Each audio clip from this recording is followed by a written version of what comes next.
Exemple d'événements potentiellement traumatisants, les accidents de la voie publique, les tremblements de terre, les conflits armés, les braquages à main armée, etc. Vous vous rendez compte qu'après cet événement, la personne peut avoir ce qu'on appelle les flashbacks. À l'état d'éveil, elle est assise ou arrêtée ou autre et elle revoit les images de l'accident. Elle revoit les images du conflit armé. Elle revoit les images de la catastrophe naturelle. C'est un tremblement de terre ou que, voilà, un glissement de terrain.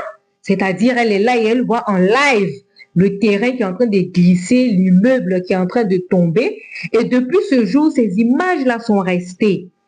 Vous voyez un peu, ou bien quand c'est un accident de la voie publique, elle voit souvent les cadavres ou la voiture qui a fait tout ça. Et ça peut arriver aussi dans les cauchemars, c'est-à-dire dans les rêves, elle revoit ces images. Vous pouvez avoir aussi un autre élément, ce sont les évitements.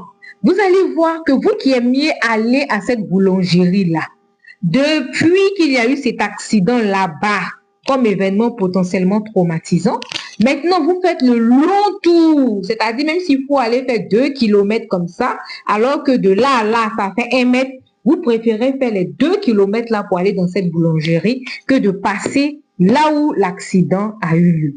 Souvent, quand les gens sont en train de causer, vous évitez même les conversations. Ah, vous aussi, arrêtez de parler de ça maintenant. Même les personnes qui vous rappellent cet événement-là aussi, vous les évitez.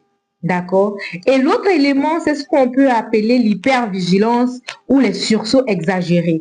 Depuis le braquage qui s'est passé, maintenant, quand vous voyez quelqu'un passer, vous soulevez votre sac, vous mettez ça à côté de vous.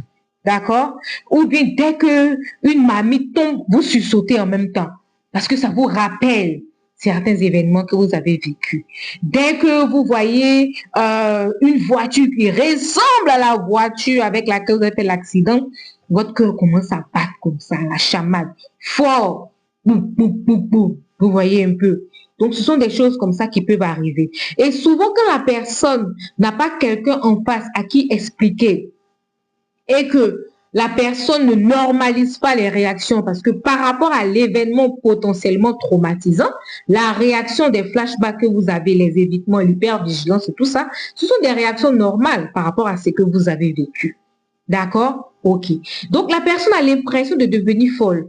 Alors que, entre guillemets, c'est ce que les gens disent souvent, alors que si vous en parlez à quelqu'un, à un professionnel de la santé mentale, ou même à un médecin, un généraliste dans un hôpital, il vous dira ce que c'est. D'accord? Ok. Donc, c'est de ça que je voulais parler aujourd'hui pour dire que ces choses existent.